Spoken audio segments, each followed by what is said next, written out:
तो शुक्र 12 मार्च से 6 अप्रैल तक मेष राशि में गोचर करेंगे, जहां पर वो राहु के साथ युति करेंगे, क्योंकि राहु ऑलरेडी मेष राशि में गोचर कर रहे हैं। तो इस युति का जो प्रभाव है कुंभ लगन वालों के लिए कैसा रहेगा, इसके बारे में आज हम बात कर रहे हैं। तो कुंभ लगन के हिसाब से देखा जाए तो आपके ये जो युति बनेगी 3rd हाउस में बनेगी। अब आपकी कुंडली में शुक्र 4th लॉर्ड है और आपके 9th लॉर्ड भी वही है। ऐसे केस में राहु जब 3rd हाउस में गोचर कर रहे हैं और उनके साथ शुक्र का युति करना, ये आपको एक तो घर से दूर का कोई ट्रेवल दे सकता है सडनली। इसके अलावा सबसे ज़्यादा जो इसका असर पड़ेगा आपकी क्रिएटिविटी पर पड़ेगा, आपकी रुचियां हैं, जो आपकी हॉबीज़ हैं उनके ऊपर पड़ेगा। आप फ्री टाइम में क्या कुछ करते हैं, आप अपने लिए क्या कुछ कर सकते हैं, और आपकी रोमांस संबंधी जो गतिविधियां हैं उनके ऊपर पड़ेगा। आपकी डोमेस्टिक लाइफ पर तो इसका असर पड़ेगा ही पड़ेगा। इसके अलावा आपके रिलेशनशिप और आपकी डोमेस्टिक लाइफ के साथ साथ आपकी मैरिड लाइफ पर भी इसका असर अवश्य पड़ेगा। तो अब इस युति का जो प्रभाव है काफ़ी ज़्यादा एक तो सडनली देखने को मिलेगा। साथ ही शुक्र पहले, क्योंकि वो गुरु के साथ रहने वाले हैं, और जैसे ही वो मेष राशि में प्रवेश करेंगे तो राहु अपना ऑलरेडी प्रभाव दिखा रहे हैं आपके 3rd हाउस में, मेष राशि में। तो वहां पर कुछ ना कुछ सडनली चीजें चेंज होंगी। जैसे ही शुक्र प्रवेश करेंगे तो शुक्र वाली चीजों में थोड़ा आप और ज्यादा डिमांडिंग हो सकते हैं। अब ये जो युति बनेगी ये आपका किसी से अट्रैक्शन बढ़ा सकती है। सडनली किसी के प्रति आप बहुत ज़्यादा अट्रैक्ट होंगे। अब ये अट्रैक्शन आपका जो है पुरुषों की कुंडली में अगर ये युति बन रही तो हो सकता है कि आपका किसी स्त्री की तरफ बहुत ज़्यादा सडनली अट्रैक्शन हो, और वो स्त्री कोई आस पड़ोस में कहीं हो सकती है आपके थोड़ी बहुत दूर। इसके अलावा ये युति में अगर स्त्रियों के चार्ट में ये युति बन रही है तो उनकी जो कैरियर है या उनकी जो स्किल्स हैं उनको बहुत ज़्यादा प्रभावित करेगी। साथ ही साथ ये कुछ ऐसी युति है जो आपको थोड़ा ज़्यादा डिमांडिंग बनाती है शुक्र वाली चीज़ों में, लग्जरी चीज़ों में। साथ ही साथ रिलेशनशिप में थोड़ा ज़्यादा डिमांडिंग बनाती है, और आपकी जो लव लाइफ है उसके ऊपर इसका डायरेक्ट असर पड़ेगा।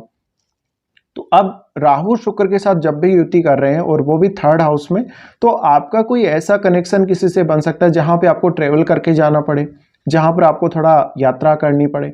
और शुक्र क्योंकि वो 9वें भाव के भी स्वामी है और 4th के भी स्वामी है और 3rd हाउस से इनका कनेक्शन है, तो इस वजह से आपको सडनली कोई ना कोई ट्रेवल करना पड़ेगा।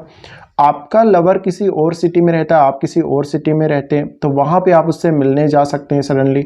तो इस प्रकार की कुछ यात्राएं आप करेंगे और इसका डायरेक्ट जो इफेक्ट है आपके करियर पर भी पड़ेगा, क्योंकि 3rd हाउस वो हाउस है जहाँ पर आप अपनी मेहनत से बहुत कुछ कर सकते हैं। तो आप अपनी क्रिएटिव स्किल्स पर भी ध्यान दीजिएगा।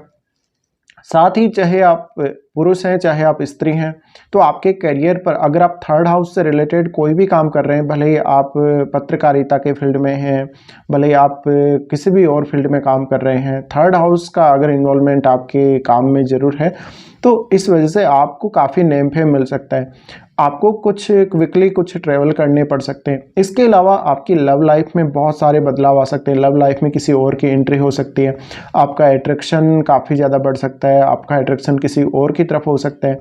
साथ ही इसका जो असर है मैरिड लाइफ पर पड़ेगा, तो मैरिड लाइफ पर जो इसका असर पड़ रहा है डायरेक्टली, उस असर की वजह से आप शुक्र वाली चीज़ों में रिलेशनशिप में बहुत ज़्यादा डिमांडिंग होने वाले हैं।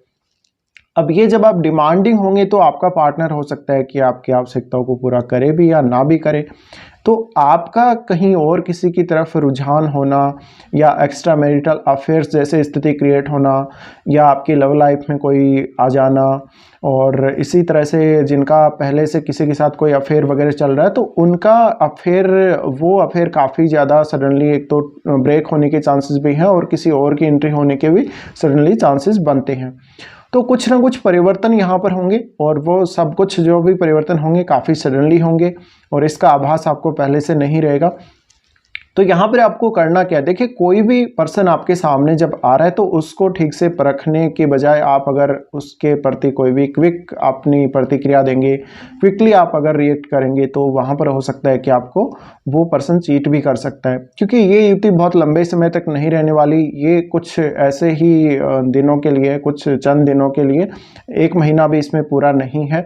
तो ये थोड़े से समय की युति है, और इसमें जो कुछ भी आपके जीवन में बदलाव आते हैं, सकारात्मक बदलाव आते हैं तो बहुत ही अच्छी बात है, लेकिन अगर नकारात्मक कोई बदलाव आता है तो इसके बारे में आपको पहले से ही कदम उठाना चाहिए।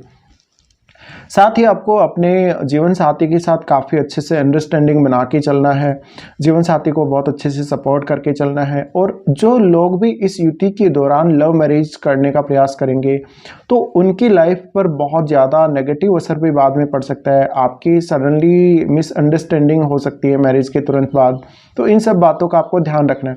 साथ ही देखिए, आपकी लाइफ में अगर कोई और इंटर कर रहा है सडनली इस युति के होते ही, या कोई और ऐसा आपके सामने कोई ऑफर आ रहे हैं, तो वहाँ पर आपको सोच समझ के ही वो एक्सेप्ट करना है, सोच समझ के ही वहाँ पे कोई भी कदम उठाना है। ऐसा नहीं कि सामने से कोई आ गए तो आप उसको तुरंत एक्सेप्ट कर लेंगे अपनी लाइफ में। तो इसका जो प्रभाव है वो आपके लव लाइफ पर, आपके मैरिड लाइफ पर बहुत ज़्यादा गहरा देखने को मिलेगा। और इसकी वजह से एक सडनली एक बहुत बड़ा चेंज और एक बहुत बड़ा डिस्टर्बेंस भी आपकी लाइफ में आ सकता है। साथ ही साथ अब ये 9th हाउस का कनेक्शन भी है इसमें, और आपके 4th का कनेक्शन भी है। तो आपको लग्जरी का सुख तो अच्छा मिलेगा, और लग्जरी के सुख के लिए आप खुद बहुत ज़्यादा प्रयास भी कर सकते हैं। लेकिन यहाँ पर ट्रेवल होने के चांसेस भी बहुत ज़्यादा हैं। साथ ही साथ आस पड़ोस में अगर आपका किसी से कोई प्रेम संबंध चल रहा है ऑलरेडी, उसके ब्रेक होने के चांसेस हैं, और सडनली किसी और के आपकी लाइफ में आने के चांसेस बन सकते हैं। तो यहाँ पर क्योंकि राहु शुक्र की जो क्वालिटी है, शुक्र वाले गुण हैं, उनको काफ़ी ज़्यादा बढ़ा देंगे, और मेष राशि है, अग्नि तत्व राशि है, तो यहाँ पर आप थोड़ा जल्दबाजी दिखा सकते हैं। किसी भी मामले में कोई भी व्यक्ति, कोई भी जातक आपके सामने आता है, कोई भी ऑफर आपके सामने आता है, तो वहाँ पे बहुत ज़्यादा जल्दबाजी वाली जो प्रवृत्ति है आपकी, वो सामने आएगी, और वहाँ पर आप कोई ना कोई गलत निर्णय कर लेंगे, या सामने वाला जातक जो आपकी लाइफ में आ रहा है उसको आप बहुत सडनली एक्सेप्ट कर लेंगे। आप किसी अननोन व्यक्ति को भी एक्सेप्ट कर सकते हैं सडनली, लेकिन वो व्यक्ति आपकी लाइफ में हमेशा के लिए नहीं रहने वाला, वो कुछ समय के लिए ही आपकी लाइफ में एंटर होगा। तो ये सारा आपकी पीस ऑफ माइंड को बहुत ज़्यादा प्रभावित करेगा। इसके अलावा आपकी अटैचमेंट सडनली किसी से हो रही है, तो ये सारे प्रभाव आप लोगों को देखने को मिल सकते हैं। तो इसमें आपको मेजर यही ध्यान रखना है कि देखिए, किसी के साथ भी आपको इन्वॉल्व नहीं होना बहुत जल्दी से, और आपको कहीं अगर रिएक्ट करना है तो फास्टली आपको कहीं रिएक्ट नहीं करना इतना जल्दी कि आपको कुछ सामने वाला नुकसान कर दे और सामने वाला आपका कोई फ़ायदा उठा रहा हो। इसी तरह से देखा जाए तो ये कंडीशन में कहीं ना कहीं सामने वाला आपके साथ सडनली चीटिंग भी कर सकता है, क्योंकि ये युति कुछ समय के लिए ही है। उसके बाद फिर से स्थिति सामान्य होगी तो सामने वाला आपके साथ धोखा कर सकता है, या वो आपको छोड़ के निकल सकता है। तो इसका असर आपके पूरे ओवरऑल लाइफ पर पड़ेगा, आपके करियर पर भी इसका असर पड़ेगा, और कुछ समय के लिए आपके करियर में, आपके माइंड में बहुत ज़्यादा अनस्टेबिलिटी क्रिएट हो सकती है। तो इस प्रकार से आपको यहाँ पर ध्यान देना ही देना है। साथ ही आप अगर मैरिज करने जा रहे हैं इस युति के दौरान, तो बहुत ही सोच समझ के फैसला आप लोगों को लेना चाहिए, वरना काफ़ी ज़्यादा मिसअंडरस्टैंडिंग क्रिएट हो सकती है, या वो जो आपका नेचर जो आपका क्रिएट होगा इस युति के दौरान, वो हमेशा बना रहेगा, और काफ़ी ज़्यादा आप डिमांडिंग होंगे। तो इस वजह से कुछ रिलेशनशिप के इश्यूज आ सकते हैं। बाकी आपके ओवरऑल चार्ट पे डिपेंड करता है, आपके चार्ट में किस प्रकार की क्या स्थितियां आपके चार्ट में बन रही हैं, और उसके हिसाब से आपको सारे परिणाम देखने को मिलेंगे।